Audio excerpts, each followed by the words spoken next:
Hey guys, before we get to the show, quick announcement. We will be having an enrollment for the Strenuous Life this week. Head over to strenuouslife.co to learn more. The quick pitch is this.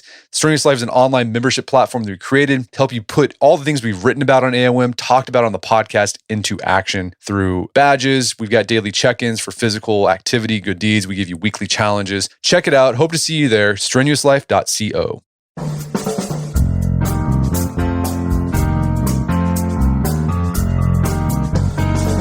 Brett McKay here, and welcome to another edition of the Art of Manliness podcast. The Medal of Honor is the military's highest and most prestigious decoration and is awarded to a member of the United States Armed Forces who distinguished himself conspicuously by gallantry and intrepidity at the risk of his life above and beyond the call of duty. During World War II, no U.S. unit would produce more Medal of Honor recipients than the Army's 3rd Infantry Division, and my guest, Alex Kershaw, profiles 4 of these recipients: Morris Britt, Michael Daly, Keith Ware, and the famous Audie Murphy, in his new book, Against All Odds, a true story of ultimate courage and survival in World War II. Today on the show, Alex explains how the prodigiousness of the 3rd Infantry Division was due to effective leadership and the sheer fact that they were in combat so long, serving from the very beginning of the war in Europe to its very end. We then get into the stories of Britt, Daly, Ware, and Murphy, unpacking their varied backgrounds, how they earned their medals of honor, and many more decorations besides, and what their lives were like after the war. We enter a conversation with what Alex has personally taken away from the stories of these brave men. After the show's over, check out our show notes at aom.is/againstallodds.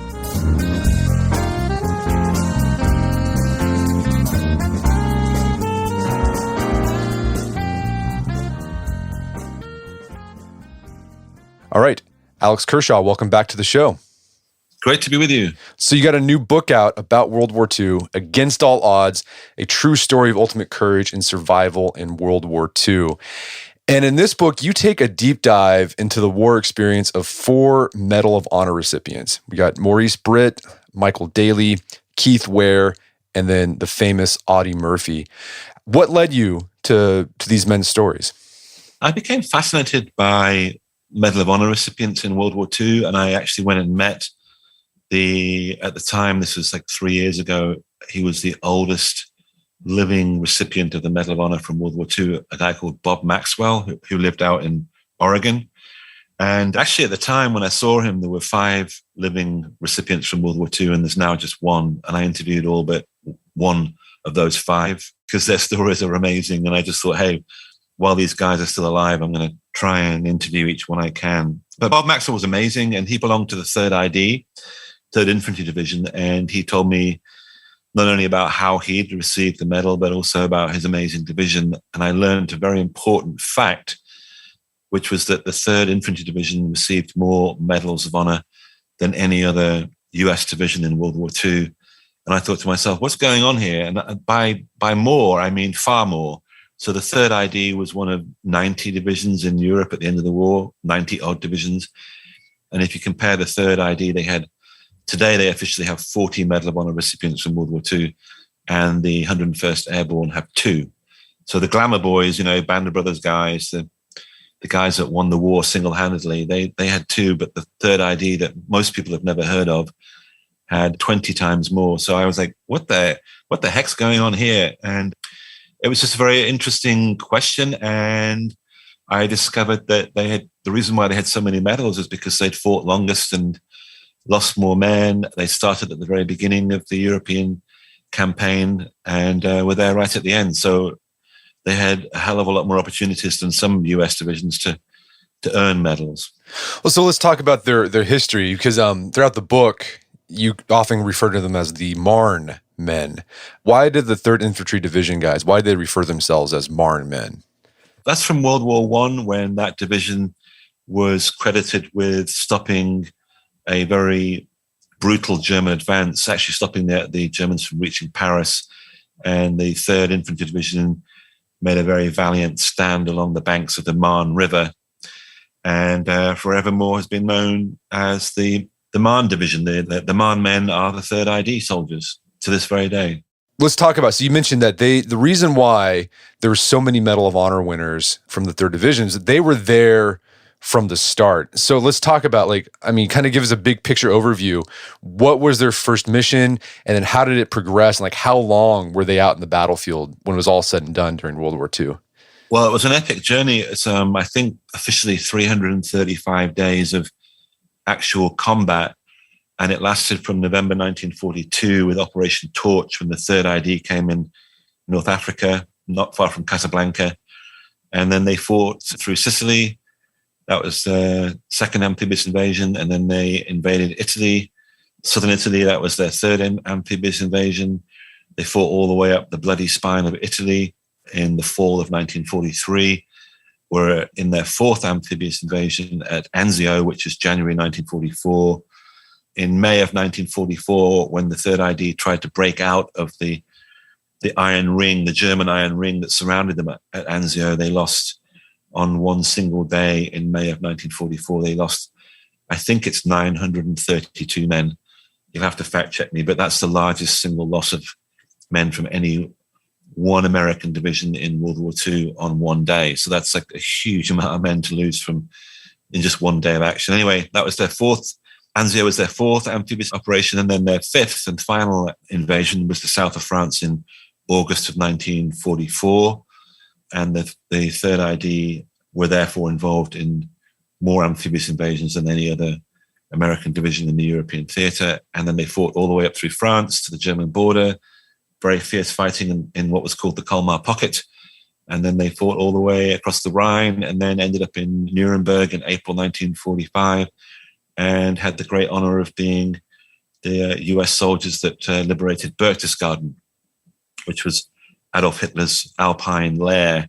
So if you watch Band of Brothers, the last couple of episodes, you see these screaming eagles drinking at Berchtesgaden. Well, in fact, the first guys there were the 3rd ID guys, and they wanted to be there for a very good reason, a very important reason, which was that they'd been there at the very beginning and they wanted to be there at the very end, at the symbolic end, at Hitler's mountain retreat. And they were. No, it's what I love about this book, because oftentimes when we watch movies or read books about infantry during World War II, it's typically like it's D-Day stuff, which is, you've written about that, an amazing thing. Sometimes it gets the Italian and the African campaigns get overlooked, but like that's how the whole thing started, with the Americans, working with the British and working their way up through, North Africa, Italy, into France. Yeah, no, I mean, people think that the European campaign began on June the 6th, 1944 with D-Day. The European theatre included North Africa. So troops sent over to invade North Africa in November 1942. They were, strictly speaking, within the European theatre. That was the European theatre of operations. So November 1942, you go, think about all the long bloody months. You go from November 1942, all the way to June 1944. That's a hell of a long time. And Americans were in very fierce combat long before June the 6th, 1944. I mean, the 3rd ID alone had been involved in 4 amphibious invasions. The first time that Americans started to kill and die to liberate Europe was actually the 10th of July, 1943 in Sicily. And that's almost a year before you had the D-Day invasion. So people often forget that there was a hell of a lot of fighting, very important fighting that went on in the European theatre long before D-Day, the one and only, apparently, D-Day of June the 6th, 1944. No, there were lots of D-Days throughout World War II. And there's a lot of D-Days in the Pacific. I mean, it's really funny because when I wrote my book, The Bedford Boys, back in, I'm making myself sound really old because I am. Back in 2003, I went to a veterans home, and this guy at the back, stood up at the back of the room, and he was a Pacific veteran, and he said, what are you going on about all these guys on D-Day? I was in so many D-Days in the Pacific, I can't remember. So yeah, the Pacific was all about D-Days, island hopping, etc. And you have to remember that the word D-Day, D stands for a day of operation, an important day of operation. So there were, it was just a code term for a day of invasion, and there were many, many in World War II. One thing that impressed me about the 3rd Division was how hard they were driven. Like they were booking it. Like they make it to Italy, but they were covering 30, 40 miles a day, fully rucked. Yeah, they had a really fantastic division commander, a guy called Lucian Truscott. And, he was a hard-living, hard-drinking, chain-smoking guy who, when he arrived in Europe, had a copy of War and Peace in his kit bag. Really tough guy. Loved his men, loved his division, kind of Patton-esque figure. He wore a leather flying jacket, which you didn't see many US division commanders wearing. And he developed a training system before the invasion of Sicily in July 1943. He wanted his guys to be almost like cavalry, so they wanted them to be able to move really fast on foot, to pivot and swerve, and to be very highly mobile. But that required them to be incredibly fit. And he developed a training program whereby they had to perform what was called the Truscott Trot. And that was basically, you're not walking at speed, you're almost jogging. And they were doing at least 3 miles an hour. And over several days in Sicily, the Third ID performed the Truscott Trot and covered record distances in record time in World War II. I mean, they covered like 100 miles in 2 or 3 days on what was basically a forced march. But they weren't marching; they were basically trotting. So they were famous for that. Yeah. Did Patton play a role with the 3rd Division? Patton was a 3rd Army commander, so he wasn't the Army commander for the 3rd ID. That was a guy called Alexander Patch. Patton didn't have any control throughout the war over the 3rd ID because he was a different Army commander. But it's interesting that you mentioned Patton, because the guy that often gets overlooked in World War II, who was a very capable Army commander, is, as I mentioned, Alexander Patch, who was the 7th Army commander and commanded the 3rd Division and the 5th Infantry Division and the 36th Infantry Division and others throughout the campaign to liberate France and then Germany. And sadly, I write about Patch quite a bit in my book because I think he was a superb commander, very understated, not a publicity hound in the way that Patton was at all. And tragically, he had only one child, a son, and he lost his son in October of 1944. So you have a guy that's Patch is a guy that's in command of at least 250,000 men. And he's doing that, barely sleeping under crushing stress day after day, trying to get this war won. And he discovers that his own son has been killed. And I quote some of the letters that he sent to his wife, which are really heartbreaking. To lose your only son is a big deal. Yeah. So let's talk about, these guys were, from the beginning, 1942, they were fighting all the way through 1944. So let's talk about some of these men you highlight. The first one is this guy named Maurice Footsie Britt. What was Britt like before the war, and then how did he end up in the 3rd Infantry Division? He grew up in rural Arkansas, and his dad died when he was, I think, 14 years old. He had to work very, very hard to put himself through high school. He was a brilliant athlete at high school, particularly baseball and football, and then got a scholarship to the University of Arkansas, where he played for the Razorbacks and was such a good player that he was recruited by the Detroit Lions. So I think he had one full season with the Lions before he was called up and called into the 3rd Infantry Division. Well, and I was going to say, he played with Byron White. That's kind of the Supreme Court justice. The future Supreme Court justice. And I think the New England guy, Belichick, his father played with him at the Detroit Lions. You'd have to check that. But a future Supreme Court justice was on the same team as Maurice Footsie Britt. He was nicknamed Footsie Britt because he had such large feet. But yeah, he was a handsome guy, tough, very athletic, very fit, obviously. And he first saw combat in Italy as a company commander. He started his ordeal in Italy in September of 1943 and received the Medal of Honor for actions in November of 1943 at Mount Rotundo, where he was described as performing like a one-man army through countless grenades and fended off a German attack, and was extraordinary. I mean, it's just superhuman courage and resilience in a way, Yeah, so he not only earned the Medal of Honor, we'll talk about, kind of his actions there, but he was one of the most decorated soldiers, next to Audie Murphy. Like Silver Star, Distinguished Service Cross, couple Purple Hearts, Bronze Star. Yeah, he actually had the distinction of being the first US soldier to receive every medal for valor that you could get in World War II. So that's, as you mentioned, Bronze Star, Silver Star, DSC, Medal of Honor.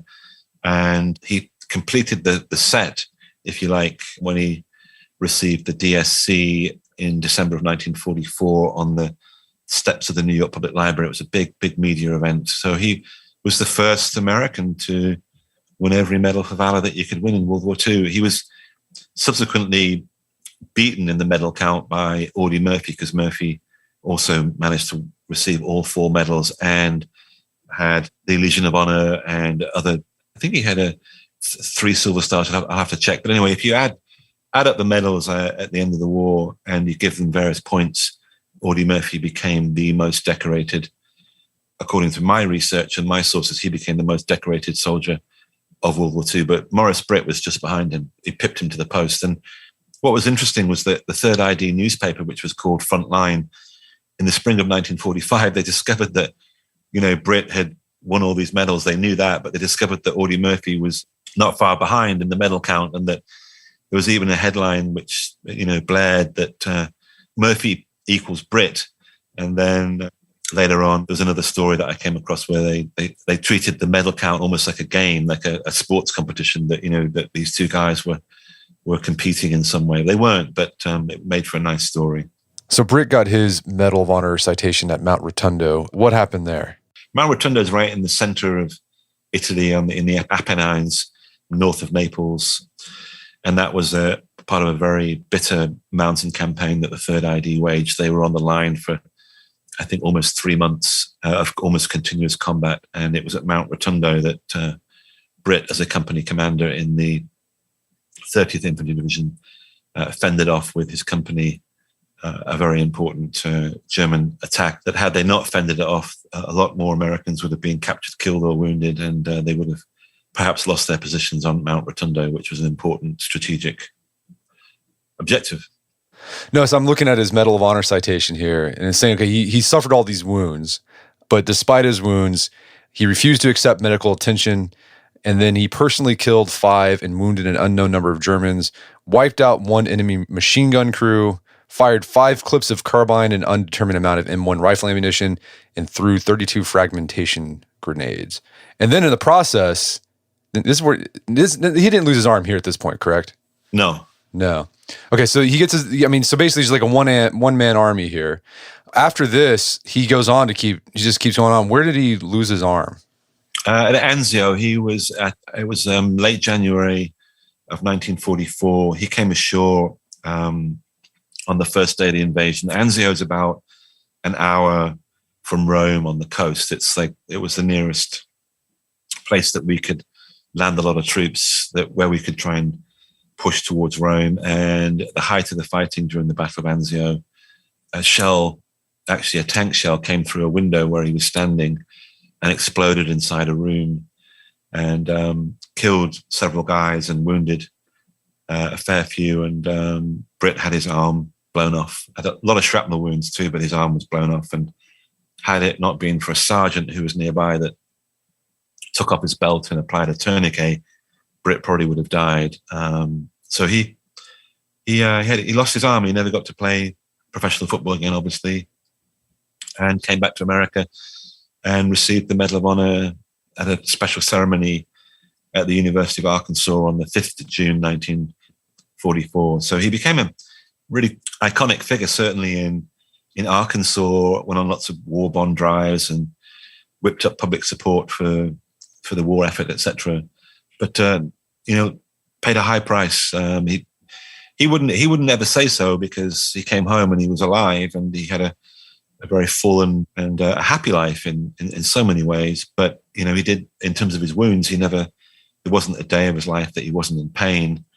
And when he finally died, it was because he went in for an operation, and it was a complication during the operation caused by a World War II wound that actually killed him in the end. So finally, even those wounds he suffered at Anzio did him in. But he had a very interesting and very, I'd say, very happy life. No, I'd say, out of all the men you highlight, he seemed to be pretty well adjusted afterwards. Like, he went on to run a business. He was a politician, and yeah, he seemed to have like in this surgery that he did.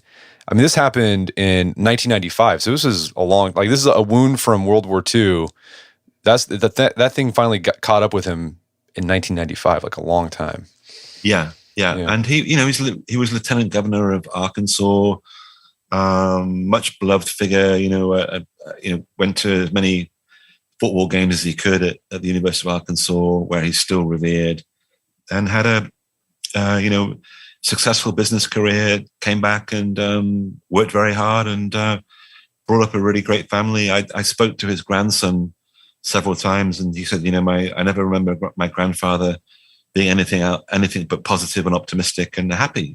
So I think the remarkable thing about the guys that I've written about is that even though they suffered a lot of PTSD and went through real trauma and ordeals during the war, unimaginable ordeals, they came back and they somehow were able to put the war to one side, never behind them, and they led productive lives. I mean, of the four I write about, Audie Murphy's probably the best known, and even though he, of all the guys I write about, had the most severe PTSD, he still was a very productive guy. I mean, he made over 30 Westerns. He was a Hollywood movie star. He wrote country and Western songs, a best-selling autobiography, and tragically died pretty young at 46, but led a very interesting and very productive life, even though he was deeply tormented by what he'd experienced in World War II.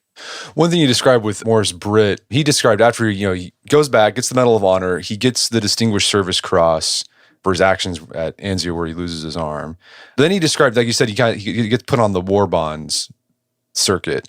And he described, kind of being in the hero's cage. And this is something you often don't think about with these guys who, display all this heroics. They think, they come back, they're a hero. But then it's kind of a drag for a bit because you don't really have any control over your life. Yeah, no, and you have to remember that none of these men that I write about, and in fact, no recipient of the Medal of Honor is looking to win the Medal of Honor, or rather earn the Medal of Honor. You don't win the Medal of Honor; it's given to you by Congress. It's an act, a governmental act. But they certainly weren't looking for glory, and they didn't want to become public superstars or superheroes. Rather, they were very committed to their cause. They wanted to save lives. They were utterly selfless, and most of the time they were just trying to get a job done. And they realized that unless they did it, nobody else would, or they could do it better. Certainly, that was the case in with Audie Murphy.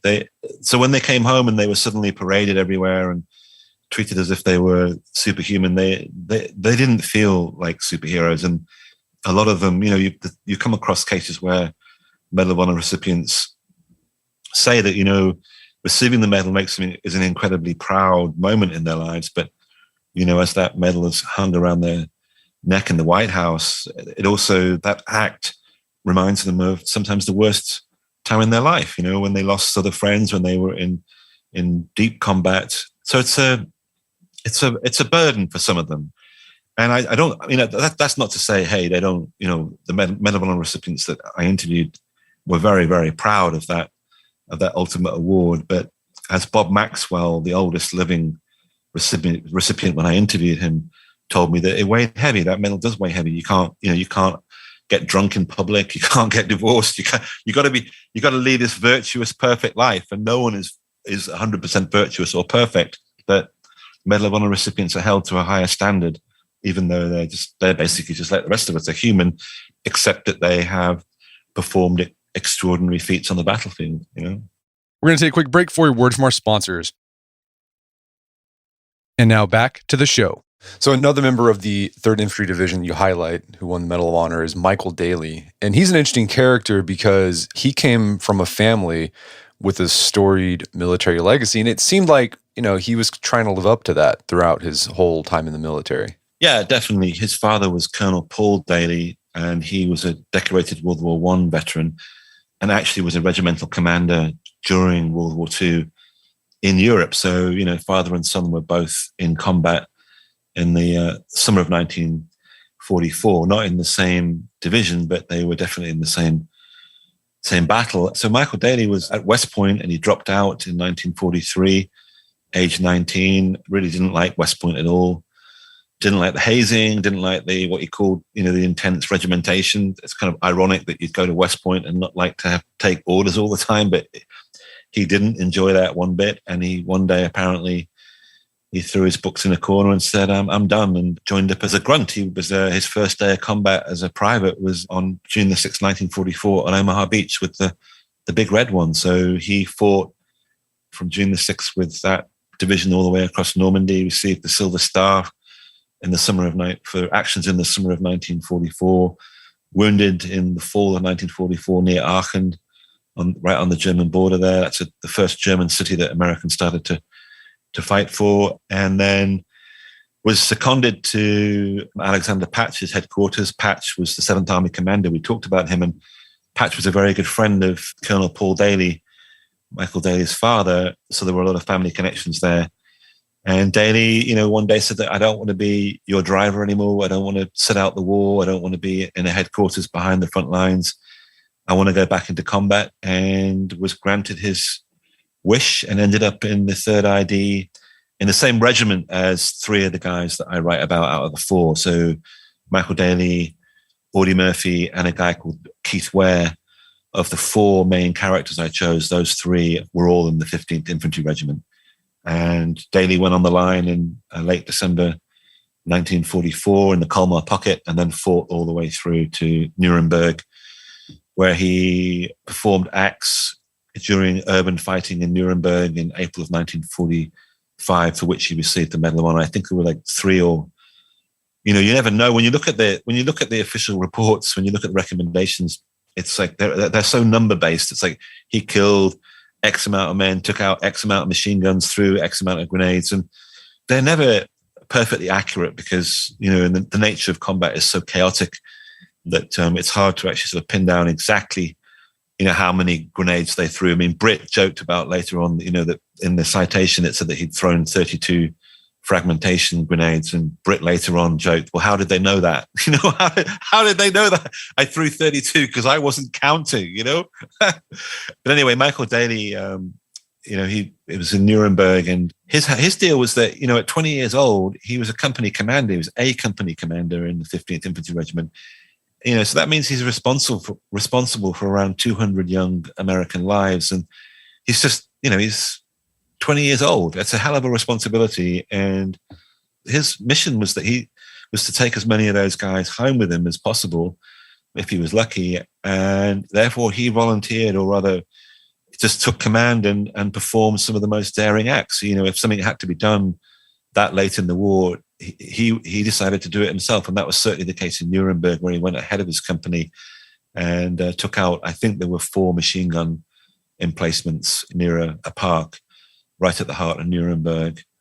And that was the 17th of April, 1945. And then the next day he was shot through the face really badly. I mean, a sniper bullet went from one side of his head to the other, and he fell to the ground. And I came across an eyewitness report that described this incredible moment when Daly, lying there coughing up blood, takes out a pencil from his combat jacket pocket and stuck it down his throat and performed a kind of basic tracheotomy. He cleared his windpipe. So that's like, that takes a hell of a lot of sang-froid and coolness to be able to do that when you're bleeding to death. Thank God he had a pencil on him. So he was given last rites. Very religious guy, Irish Catholic from Connecticut, a well-off background. His father was a successful lawyer after World War I. So he didn't lack money when he was growing up, unlike the other guys I write about who grew up in extreme poverty in the depths of the Depression. Given last rites, and miraculously, someone decided they would operate on him, and he survived and came back to the US badly wounded. Took a long time to recover from his wounds. Was a pretty heavy drinker for a while. Got into some scraps, pretty directionless, looking for a way of finding a sense of real meaning in his life. And finally, married and started a business. But he said it wasn't until he started to volunteer with a local hospital and work with veterans that he found any kind of real deep meaning and purpose to his life. And famously, or rather importantly, would tell as many people as he could that the secret to fulfillment in life is not a big IRA account and 3 cars and as many foreign holidays and as much money as you can make. It's about finding a cause greater than yourself. Service to other people is what actually gives people a hell of a lot of satisfaction and is very important to having a fulfilling life. And he believed that absolutely. He said that in World War II it was the greatest honor of his life to lead young Americans in combat. They had a cause that was far greater than themselves. Every one of those guys that he was with were putting their lives on the line every day. And it was something that he thought was extraordinary and inspiring. And he, as I said, struggled to find any kind of purpose that matched liberating Europe in World War II. The next guy you highlight is Keith Ware. And what's interesting about him is, unlike the other guys you highlight that they all signed up, Ware was a draftee. Yeah, he's actually, it's interesting because he was in California working for a catalog company as, pushing a pen in an office when he was drafted. And I think he was 24 years old. So he became, when he was drafted, and because he had no prior military experience, he'd not been in ROTC, he'd not been in the National Guard, he had no prior military experience. So it's believed that he is the only draftee in US military history to rise to the rank of general officer. He actually, at the end of his life, was commander of the Big Red One, the first ID in Vietnam, where he was killed in 1968, tragically. But yeah, an incredible guy. The sort of person you'd never think, unremarkable looking, not like Morris Britt, some sort of strapping athlete, wore spectacles, and yet this draftee went all the way. He went through Sicily, Italy, France, all the way to the end of the war. Actually, he was Audie Murphy's company commander in Sicily. Murphy belonged to B Company from the 15th Infantry Regiment all the way through the war. Actually ended up commanding B Company. But on 10th of July 1943, Murphy, as a private, landed in Sicily, and his company commander in B Company was Keith Ware. And after a couple of days, Ware apparently said to Audie Murphy, I'm not going to have a kid killed on my command. What the hell are you doing in the US Army? What are you doing in my company? And Ware said that Murphy at the time was 18 years old, but Ware said that actually Murphy looked like he was 14. He looked a lot younger. And if you look at pictures of Audie Murphy from that period, he looks like a boy. I mean, he really does look like a teenage boy. He doesn't, a young teenage boy. He's, very, very youthful indeed. So Ware said, you're out of the front lines. I'm going to make you a runner. I'm not going to be responsible for getting kids killed under my command. And Audie Murphy became a runner for a while and then insisted on going back in the front lines. And Ware said, okay, if you want to go back, you can go back, be it on you. And he did. And he stayed there from July 1943 all the way to the end of the war. He was wounded twice. So taken out of combat, arrived in Anzio 2 weeks later than everybody else because he'd suffered from influenza and had arrived late. But there was 2 weeks in Anzio that he missed. And then there were, I believe, 2 months in the fall of 1944 that he missed because he was wounded by a sniper, very badly wounded by a sniper. But basically, just 2.5 months from out of that very, very long period of time, July 1943 to May of 1945, Audie Murphy was in the war for all but 2.5 months. Incredible. And as he said, the fact that he survived was something of a miracle. He was defying all the odds, a fugitive from the law of averages. He said that's how he described himself, as a fugitive from the law of averages. So amazing that he lived so long, amazing that he wasn't killed, and just an absolutely remarkable story of I think, one of America's finest ever warriors. I haven't come across anybody like him from World War II who was as lethal, as daring, as cool under fire, as instinctual as a combat warrior than Audie Murphy. Well, going back to Ware, what did he do to get his citation for the Medal of Honor? Ware was, he rose through the ranks, and in December of 1944, in the Battle of the Colmar Pocket, right on the German border, in view actually of the Rhine. So you go south from the Battle of the Bulge and the Ardennes, you go south about 200 miles and you get to Colmar, which is on the actual Rhine.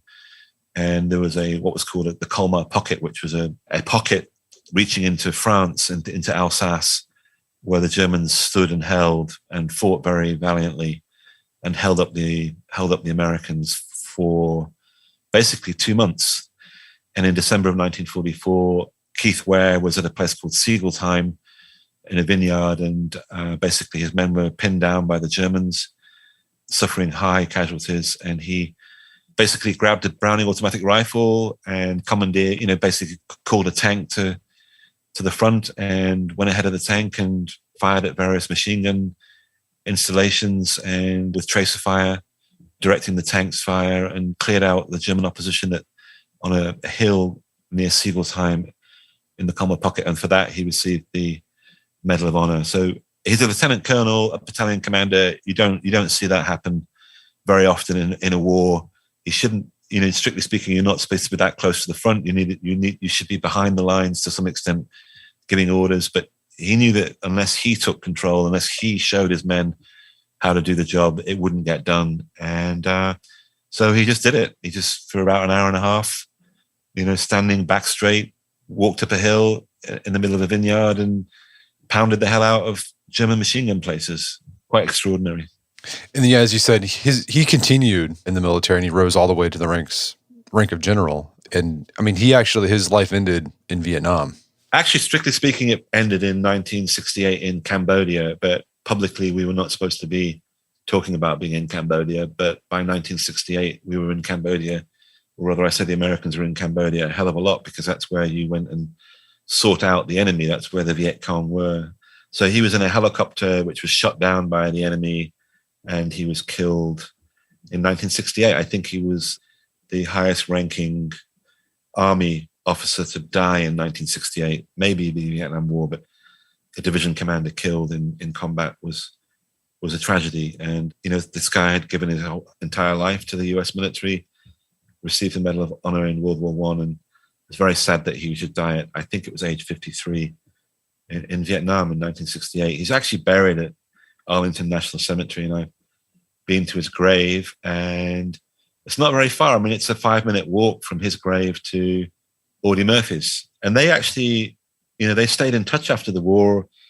As I said, they had this connection from right at the beginning, day one, when Americans started to liberate Europe and Sicily.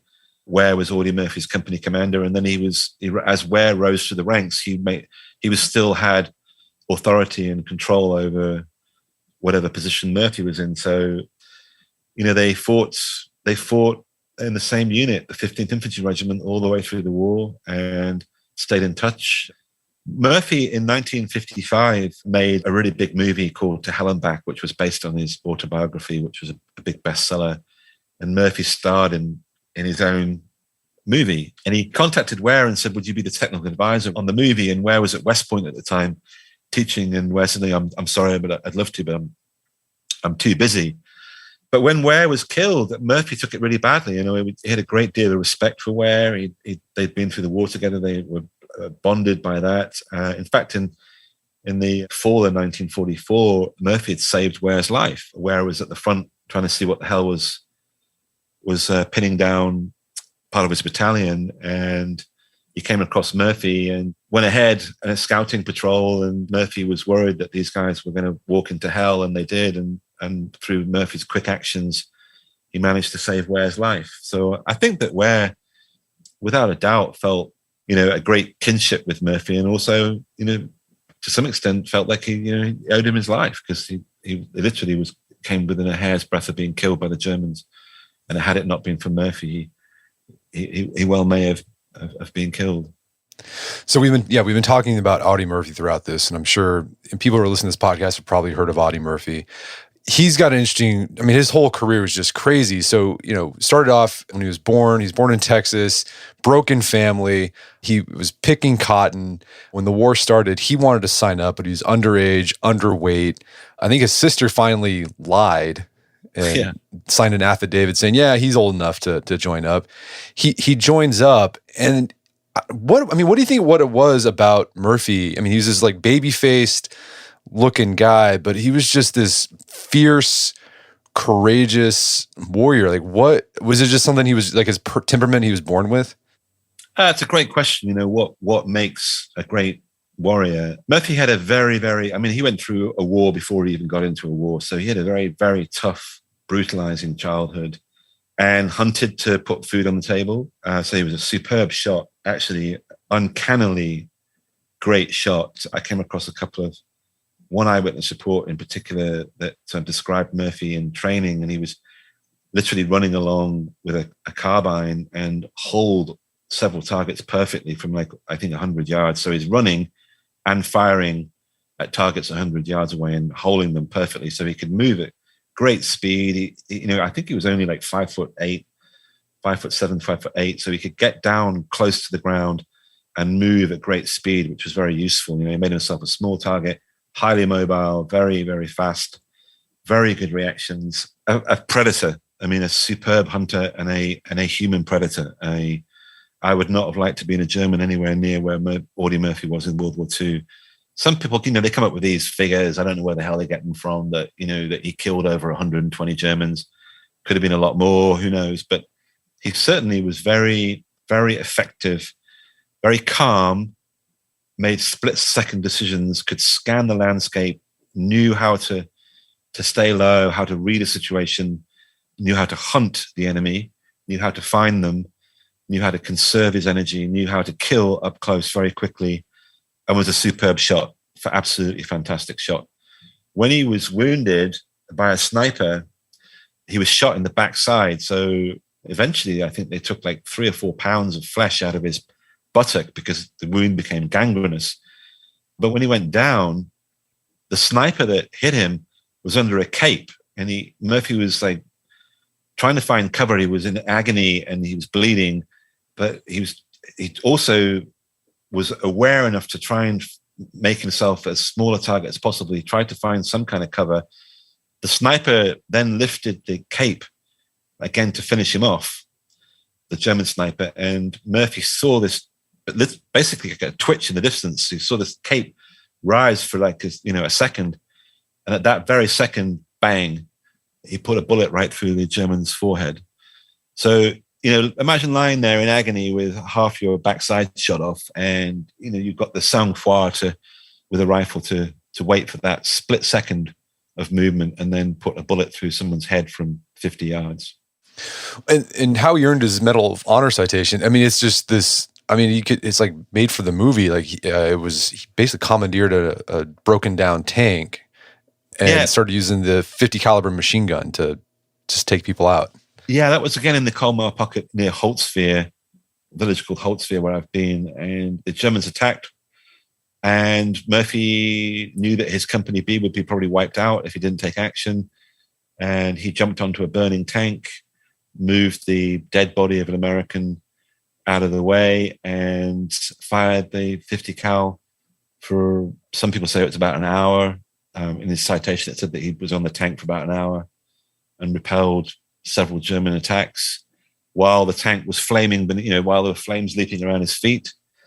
He was wounded, hobbled back to his unit, reorganized his unit, Company B, and then counterattacked, even though he was wounded. So, it's just like, again, almost like a one-man army, but extraordinary actions. And what's interesting is that where his company command, as I mentioned, his commanding officer through most of the war, he was the one that actually made a recommendation, wrote up Murphy and had him recommended for the Medal of Honor. And it was quite interesting to see that, when you read the recommendation, that Ware believed that Murphy had saved the day, that if it hadn't been for Murphy, a hell of a lot of Americans would have been killed that day. It was a 26th of March, 1945 in the Colmar pocket.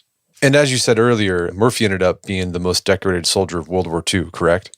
Well, we have to be careful here because many people say that he not only was the most decorated U.S. soldier from World War II, but the most decorated of all time. But I don't think we can make that argument because, number one, in the First World War, for example, you couldn't receive as many medals. The Bronze Star didn't exist, for example. But as an infantryman, you can say, I think that without being discredited, I think that you could say that he was the most decorated U.S. infantryman to serve in the U.S. Army in World War II. Yeah. Gotcha. Well, and then afterwards, like Murphy, out of all that, he seemed to have the biggest problems with PTSD, but he also seemed to be like that. He used his own PTSD to try to reach out to other veterans and help them out as well. Yeah, he struggled a lot. I mean, he became a chronic gambler in the late 1940s, 50s. He was a hell of a gambler, and that was I think, in a way, the only thing that gave him the sort of buzz that he had that he'd experienced in World War II. He was looking for that sense of sort of excitement.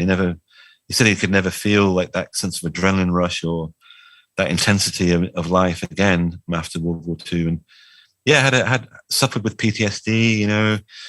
His first marriage sort of fell apart because, he was very troubled, he woke up and had terrible nightmares, slept with a pistol under his pillow, would wake up in the middle of the night, feeling like as if he was back in combat and fire the pistol and at various objects in his house. So yeah, troubled. But, people have to remember that, this guy had been through extraordinary trauma and seen so many people killed, had been wounded badly himself, under shell fire for day after day after day, enough to shred most people's nerves to pieces. And yet he came back and became a movie star. And whenever he was called out on Memorial Day or at ceremonies, etc., to support the US military, to do what he could, he did. And he did it with great pride and professionalism. So yeah, deeply troubled, but at the same time managed to be highly functional, Well, how did he become a movie star? How did that happen? Did you just kind of fall into that? His face was on the front of Life magazine in July of 1945. He became the poster boy, if you like, for American heroism in World War II, the ultimate, GI.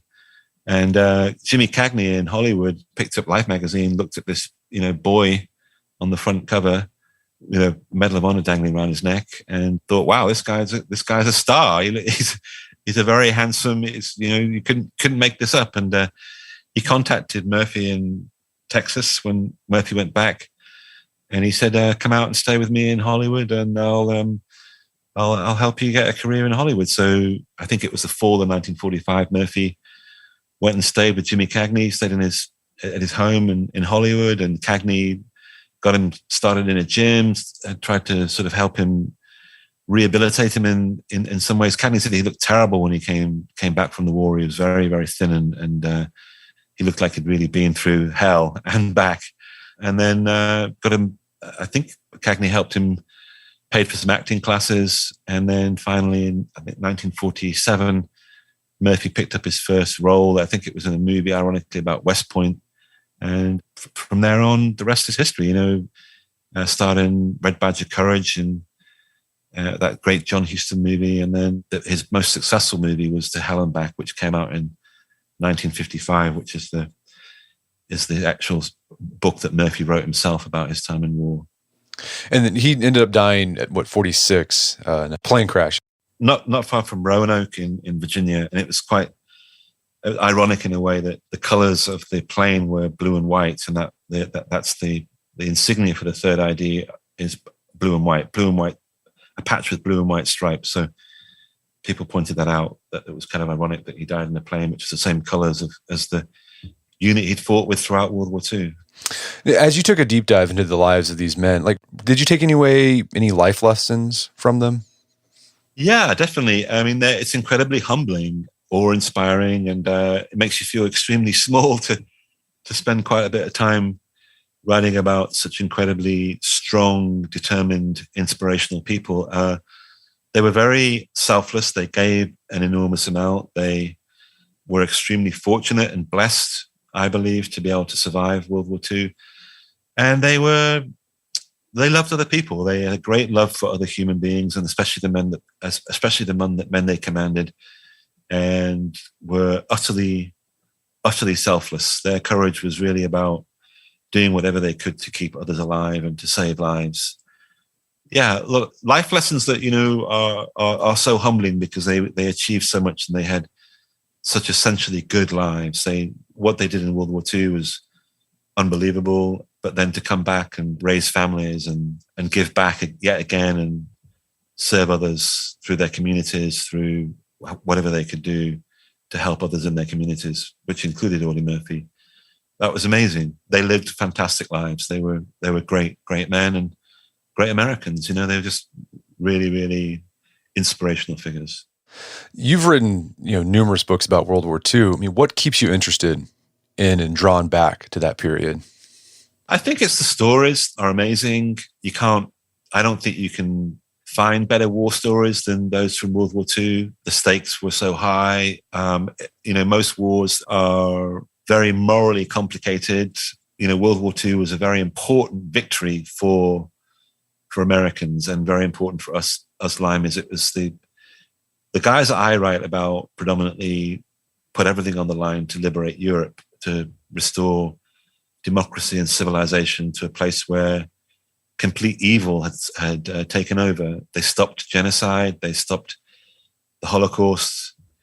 They gave so many millions of people hope. They gave them freedom, democracy, and wonderful lives. I mean, I'm 56 years old, and I've grown up I was 28 when I left England, but I consider myself a European, and I'll always be massively indebted to those young Americans, Brits, Canadians, New Zealanders. But, I live in America, so I'm particularly grateful to the Americans that I've written about for giving so much to restore everything that matters to a beautiful part of the world. That, I'm going to be back there in a couple of weeks, and they brought light to a place of immense darkness and evil, and we can never ever thank them enough. It was an unbelievable achievement, the greatest, I think, in American history, the greatest chapter of American history. The greatest American heroes come from World War II, and it's the results of what they achieved. The immensity of that gift is with us today. We can vote. We live in a free country, and most Europeans were liberated by what these guys I write about. Well, Alex, this has been a great conversation. Is there some place people can go to learn more about the book and your work?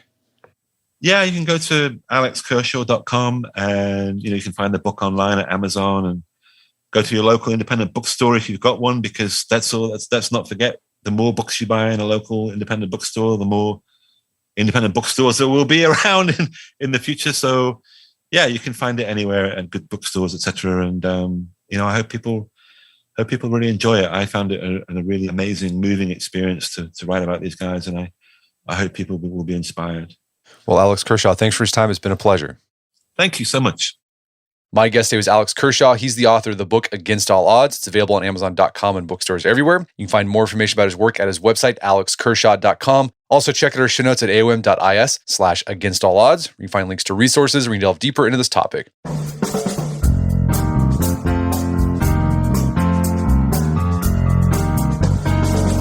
Well, that wraps up another edition of the AOM podcast. Make sure to check out our website at artofmanliness.com, where you can find our podcast archives, as well as thousands of articles written over the years about pretty much anything you think of. And if you'd like to enjoy ad-free episodes of the AOM podcast, you can do so on Stitcher Premium. Head over to stitcherpremium.com, sign up, use code manliness at checkout for a free month trial. Once you're signed up, download the Stitcher app on Android or iOS, and you can start enjoying ad-free episodes of the AOM podcast. And if you haven't done so already, I'd appreciate if you take 1 minute to give us a review on Apple Podcasts or Spotify. It helps out a lot. And if you've done that already, thank you. Please consider sharing the show with a friend or family member who you think would get something out of it. As always, thank you for the continued support. Until next time, it's Brett McKay. Remind you on a list AOM podcast, but put what you've heard into action.